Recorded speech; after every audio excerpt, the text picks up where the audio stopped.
It's call not it. black. I'm sure it's blue. Exactly. And Lynch syndrome awareness people also have blue today. Really? Okay. We'll talk about that. Okay. Good morning, viewers. Thanks for joining us today as we discuss all things colorectal cancer. I'm Bridget Livingood. I'm a social media manager at Cleveland Clinic, and here with me today is Dr. Carol Burke. She's a gastroenterologist at Cleveland Clinic's Digestive Disease and Surgery Institute. We're broadcasting live from our main campus in Cleveland, Ohio.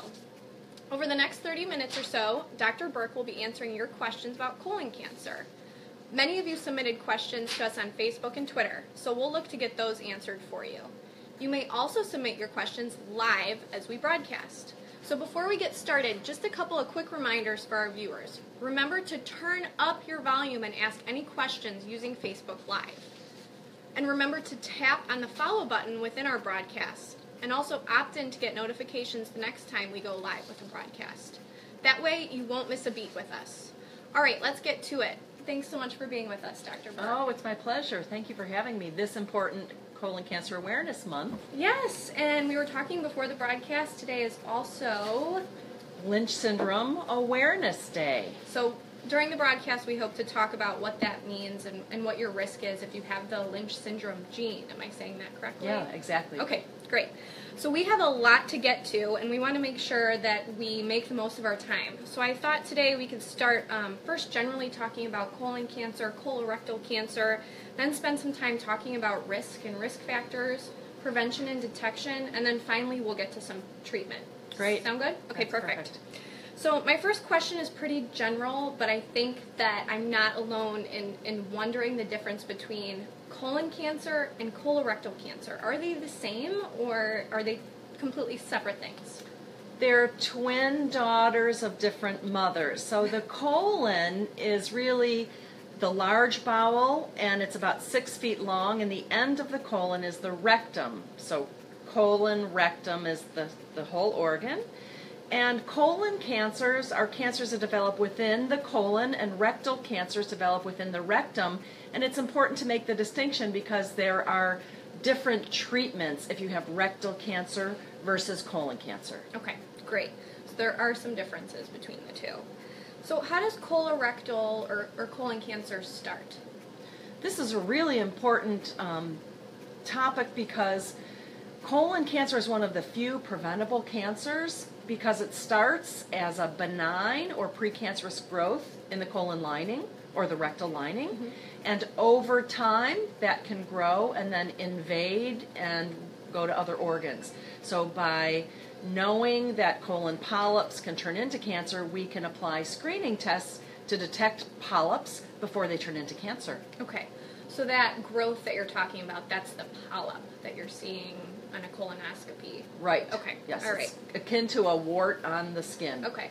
How long does a polyp take, or a polyp growth take to become cancerous? Is it different for everybody? It is different for everybody based on a variety of different factors, mostly some of the genetic syndromes. The rate of polyps turning to cancer is faster.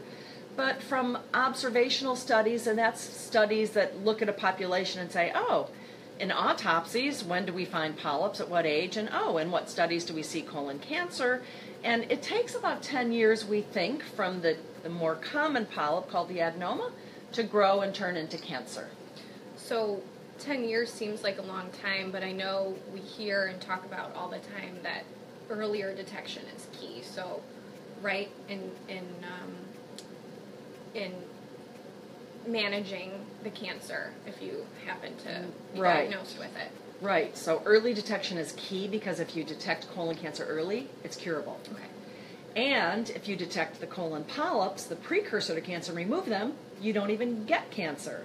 And that's part of the strategy from the American College of Gastroenterology and other gastrointestinal experts that we want to apply tests that prevent cancer, and secondarily would move to a screening test that would detect cancer. So I'm all about prevention rather than detection because I don't want my patients to get colon cancer. Okay, right. So what are the symptoms of colon cancer? It can be without symptoms when it's early. And when it advances, so when the polyp and the cancer grows, it can invade in the intestine or block it, so abdominal pain, change in bowel habits, certainly rectal bleeding or unexplained anemia, and then when it's far gone, maybe weight loss, nausea, vomiting, things like that. Okay. But the key is by having the prevention test, colon cancer screening, we can detect polyps and early cancers before they develop symptoms and then prevent death from cancer. That's the best case scenario. Yeah. That's what we all want. Absolutely. All right, so thanks for clarifying all of that. I've learned that colorectal cancer and colon cancer is the second leading cause of cancer death in the United States, and that death increases with age. Is that correct? Is that still correct? It is true that death increases with age, right? Oh, I'm sorry. Death rates increase with age. Yes. So I think that we should kind of think about it as death from colon cancer increases with the stage of disease, so it's late detection versus early detection, and certainly getting older is a risk to having colon cancer. Although the news recently is that younger people are getting colon and rectal cancers at really high rates. Right, so I saw that study. Why do we think there's a rise between, and we're talking ages 20 to 49, because in the past we've typically talked about your risk increasing for individuals who are over age 50. So can you talk about that latest research a little bit? Yeah, it's very concerning, and we really don't know why those rates are increasing. We can just conjecture that it might be related to the rates of obesity, which have skyrocketed throughout the world, but particularly in the United States.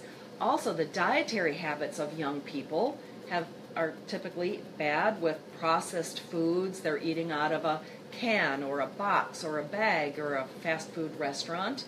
The physical activity of young people is abhorrent, and I just read some statistics that said less than 14% of students under the age of 12 are getting daily physical activity at a level of 30 minutes or greater.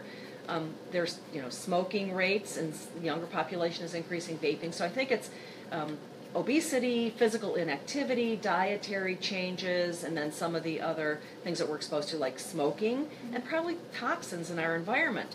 But it is very concerning because the rates of my child, who was born in the 1990s, by the year of 2030, their rate of rectal cancer will quadruple and their rate of colon cancer will double, while it's decreasing in the older population, probably because they're getting screened. So it's a very concerning development, and we really need to study the reasons why. Wow. Okay. So you were talking a little bit about those risk factors, the smoking, obesity, inactivity. I'm sure your genes play a part. Is there anything more you want to say about specific risk factors for colon cancer? Yeah, sure. There's some other important ones. But before we move from diet and lifestyle, things that have been shown to decrease colon polyps and cancer include eating a healthy diet. So 3 to 5 servings of fruits, vegetables, and grains a day. Avoidance of smoking, and if you're going to drink alcohol, drink in moderation. So for men, no more than the equivalent of 2 alcoholic beverages per day, or for women, 1 per day. Physical activity. In the Center for Disease Control, cdc.gov, has specific recommendations for that, which includes both cardiovascular activities as well as major muscle group activities a couple times a week. Things that we can't change would be African American race. So we know that African Americans are at a higher risk of getting colon and rectal cancer and dying at higher rates than other ethnicities. So the American College of Gastroenterology and the Cleveland Clinic has recommended starting colon cancer screening at the age of 45 rather than waiting till the age of 50. Individuals that have chronic inflammatory conditions in their colon, Crohn's colitis, ulcerative colitis, that chronic damage affects the DNA, the genetic makeup of the colon, and they're at an increased risk of getting colon cancer, especially ones that have the liver disease called primary sclerosing cholangitis, PSC, with that. Certainly men are at greater risk than women. We talked about the aging effect, and those are kind of the big factors, except the one that people don't talk about, which is family history. Okay. So we know that if you had a parent or a first-degree relative, a brother, sister, or child with colon or rectal cancer, you're at an increased risk, and that risk can actually double or quadruple based on the age of the relative that was affected. So if they had colon or rectal cancer under the age of 50, if you have multiple relatives, and if you have successive generations of family members with colon cancer, that would really increase your risk, and that would make me worry about a hereditary colon cancer syndrome like Lynch syndrome. Mm-hmm. Okay, great. And I understand that Cleveland Clinic actually has a risk assessment tool, right? And can you talk a little bit about that? And you can actually visit it and take the risk assessment at clevelandclinic.org/prevent colon cancer. Yes, I think this is a really important tool that both physicians, patients, and family members can use, because what it does in 5 minutes, it collects some demographic information about your height and weight, your ethnicity and age, your screening behaviors, and then you put your personal and family history of colon polyps and colon cancer in. And when you input that data, it actually generates personalized guidelines about the physical activity, the diet that you're ingesting, your risk for colon cancer, and then it has the call to action as well as a family tree. So individuals can print that out and take it to their doctor and start the conversation about colorectal cancer screening and their risk. And certainly if people are at very high risk, it gives them the Cleveland Clinic phone number. And if they want to talk to an expert that can manage hereditary colon cancer, answer questions related to that, it's available there. And I think the other important thing is a lot of family members don't talk about health issues, maybe when it comes to the colon. And the greatest barrier for people to have colon cancer screening is that, one, they didn't think they had a risk factor, but having a colon is a risk factor. They didn't have family history or symptoms, and we know that you can get colon cancer even if you don't have a family history or don't have symptoms. And one of the greatest barriers that's an impact on physicians is we don't open the conversation. So maybe this tool can impel people to take it, bring the results to their doctor, and start the conversation if it hasn't been started for colorectal cancer screening. Great. So use the tool, clevelandclinic.org/prevent colon cancer. Okay, I want to make sure we get to some of our live questions. So from Autumn, thanks so much for your submission, Autumn, via Facebook. How often do you need a colonoscopy after a solitary inflammatory polyp has been found and removed? Well, that's a really good question, and it's a little bit of an unusual question because inflammatory polyps can be nothing that we ever need to look at again. But in some of the hereditary cancer syndromes, there can be inflammatory polyps, and sometimes they can be seen in the setting of inflammatory bowel disease. But if Autumn is asking about a healthy person that just went in for their colonoscopy, had an inflammatory polyp without any other risk factors, she can have the next exam in 10 years. That's the general recommendation for average risk people without a precancerous polyp. And an inflammatory polyp is not a precancerous polyp. Great advice. I think this is a good opportunity to remind our viewers and those who are submitting questions that, you know, we're giving this great advice. Dr. Burke is opening herself up to give some advice, but make sure you talk to your provider about making any specific decisions about your care with your doc. All right, so from Carl, if he had polyps, or if you had polyps, does he need a test every 3 years? When a colonoscopy is done and polyps are found, if they are precancerous, there are national recommendations about how frequently you need your next exam. So it really depends on the size, the number, and the microscopic analysis of the polyps. So the low-risk person with polyps is someone that has 1 to 2 small tubular adenomas, or what they're called, or a small sessile serrated polyp. And the national recommendations say those people are at a slightly increased risk of getting colon cancer or an advanced polyp down the road, and they should come back in 5 to 10 years. And some of my patients say, Dr. Burke, why does my husband have to come back in 5 and you told me 10 and we both had polyps? Well, it also depends on the things that we talked about. Is someone obese? Are they a smoker? Are they African American? So within that long range of 5 to 10 years for the low-risk polyp person, I figure in all of those other risk factors that we talk about. For someone that has 3 or more polyps, or they're big or they're advanced microscopically, that's the individual that the national recommendation says come back in 3 years. And then if you have loads of polyps or hereditary cancer syndrome, those people are having colonoscopies as frequently as every 1 year. Okay. So I feel like we're talking a lot about tests, and I'm assuming one of the tests is the colonoscopy, right? Or is the colonoscopy the best test to detect colon cancer, or are there other screening tests that we should know about? As I said before, I think that we should think about it in terms of the best test to detect cancer and the best test to prevent cancer. Okay. And so the cancer prevention tests are those that are good at picking up polyps before they turn into cancer. And the best test for that is colonoscopy. Okay. Now, colonoscopy evaluates the whole colon. You have to drink a laxative, and don't let that be a barrier because there is better tasting and lower volume preps. And there are short scopes called flexible sigmoidoscopies that only kind of looks at the lower third of the colon that can also detect polyps, and then they can be removed. And then there is another thing that's not necessarily paid for by insurance, but it's using a CT scanner to create what looks like a colonoscopy. So it's a radiology test, and it has accurate detection for some types of colon polyps. So those are the cancer prevention tests because they can actually find polyps, but then they lead to colonoscopy because you need to have them removed and the whole colon examined. So I would say that colonoscopy is the best cancer prevention test. Okay. And then if we're going to go to a detection test, then I would suggest that, so those are the ones that would pick up blood and the bowel movement because we think large polyps and mostly cancers bleed.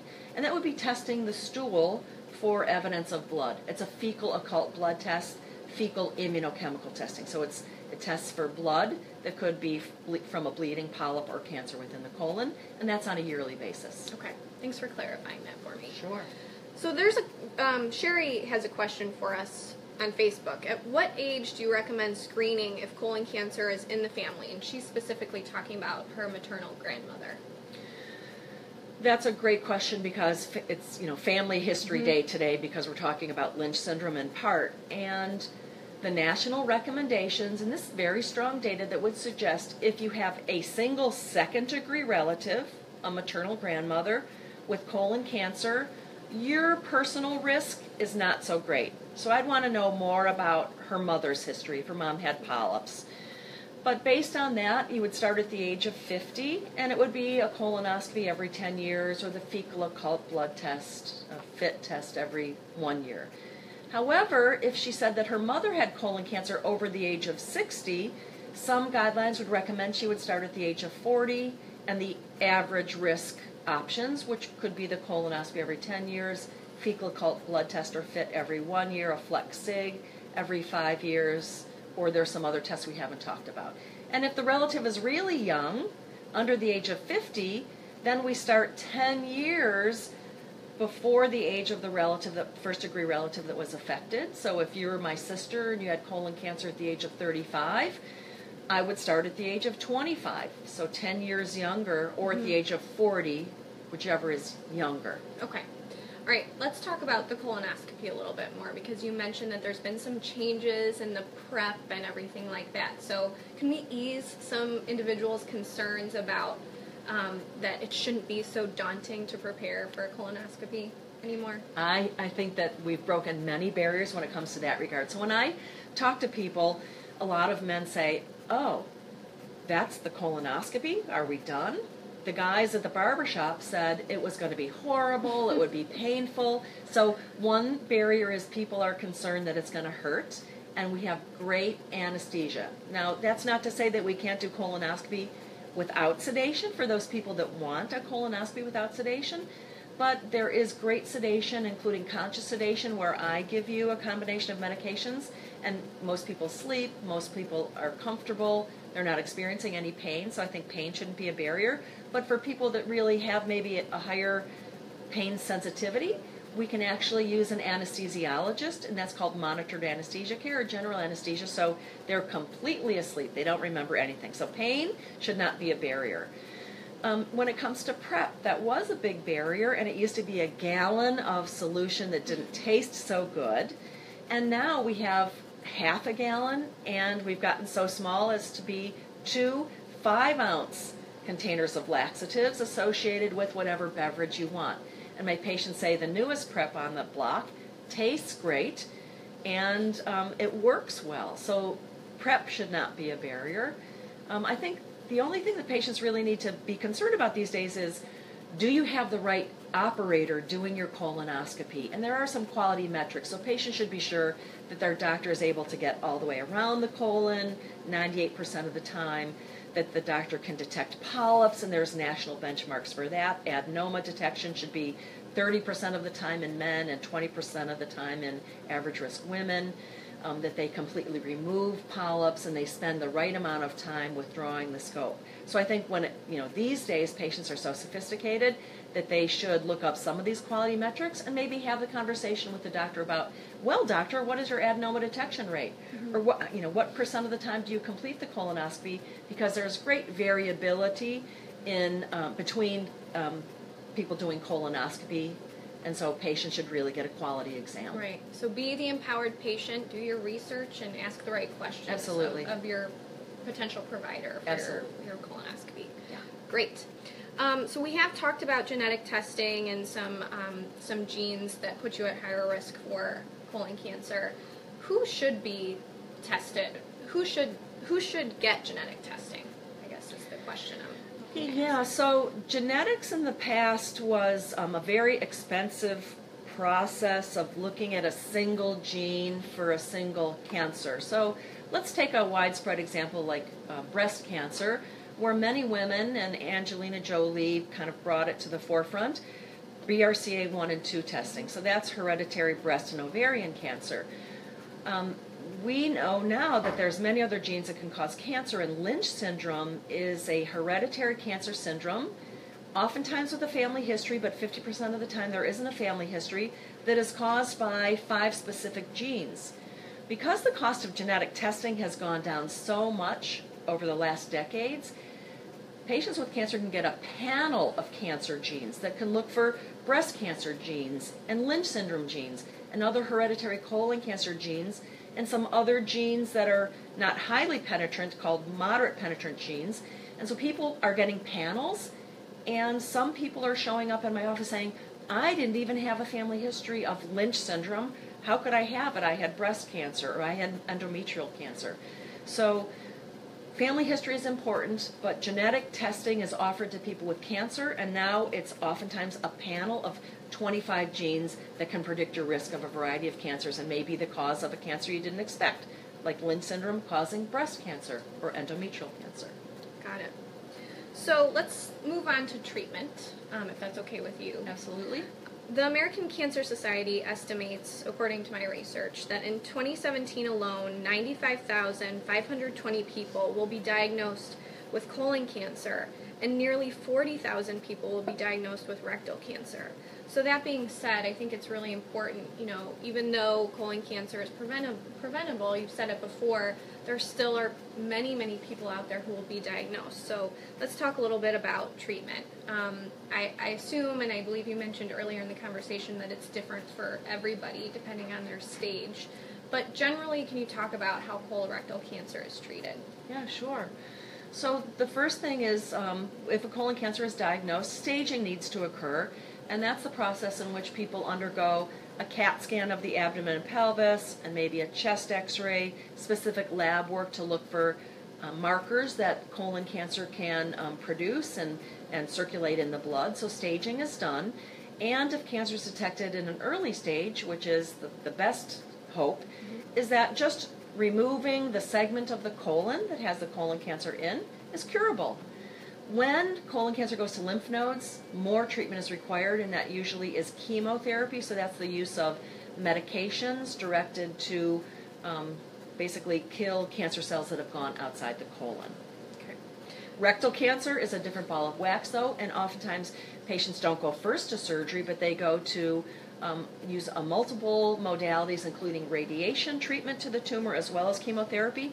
And some patients that actually shrinks the tumor away, and no cancer is left at the time of surgery. Okay.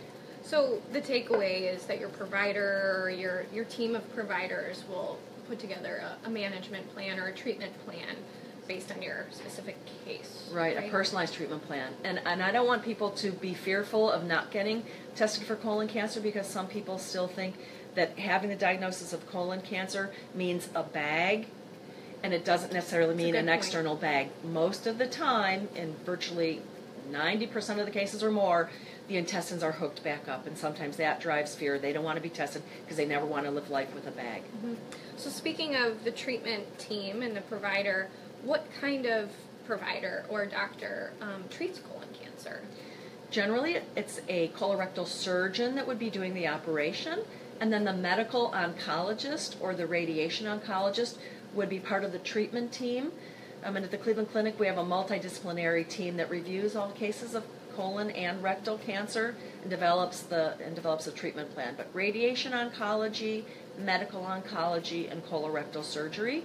And then once patients have gotten through their treatment for cancer, then patients generally go back to their gastroenterologist to have their follow-up colonoscopies, generally on a 3-year basis. Got it. So we do have another question from Facebook. Thanks so much, Kathy, for your submission. She says she has Lynch syndrome. She's currently on maintenance chemo of Avastin only, twice a month. She has a CT scan every 3 months. Do you think, given her her situation and her condition here, that she should still have her yearly colonoscopy? Yeah, we have a large hereditary colon cancer registry at the Cleveland Clinic, one of the world's largest, and we see many patients with Lynch syndrome. And the coordinators facilitate the multidisciplinary care that the Lynch syndrome patients require, because there's a very high risk of endometrial and ovarian cancer. There's a risk of gastric and urothelial or urinary tract cancers. And what I tell my coordinators when they say, oh, so-and-so's having chemotherapy, should they be having their yearly colonoscopy or their upper endoscopy every 2 to 3 years? I say it's all based on how well the patient's doing. So if they're feeling good and can tolerate the bowel prep, and of course, if they're surviving their cancer, then that would be a very important thing. But if someone is very sick, they can't tolerate the prep, or they're not going to live very long, then having a colonoscopy is probably not a beneficial thing. So it's a very personalized decision, and I always want my patients to talk to their oncologist and have the discussion, because if someone's is doing well and going to live, we want to promote that, and I think they should have their procedures. But if you're sick or not even going to live a year, it's probably not worth it. Okay. So we are nearing the end of our broadcast. Oh, Dr. Burke, I know. So sad. Is there any one takeaway or a couple of takeaways? We've talked about a lot here today, but what's most important, or what's the message that you want to provide to our viewers? I think it should be that young people should not dismiss their rectal bleeding as hemorrhoids and see their doctors and make sure they're proactive. And the other thing is cancer oftentimes is a family business, and so I want people to share their health information, especially when it comes to cancer, with their family members, because there's nothing more powerful and preventative and curable than sharing information with families so they can take action. Great. Thank you so much. You're welcome. So that's all the time we have for today. Thanks so much for chatting with us this morning, Dr. Burke. It's been a real pleasure. Thank you. For more health news and tips, remember to like us on Facebook and follow us on Twitter @Cleveland Clinic. Until next time, I'm Bridget Livingood. Thanks for watching.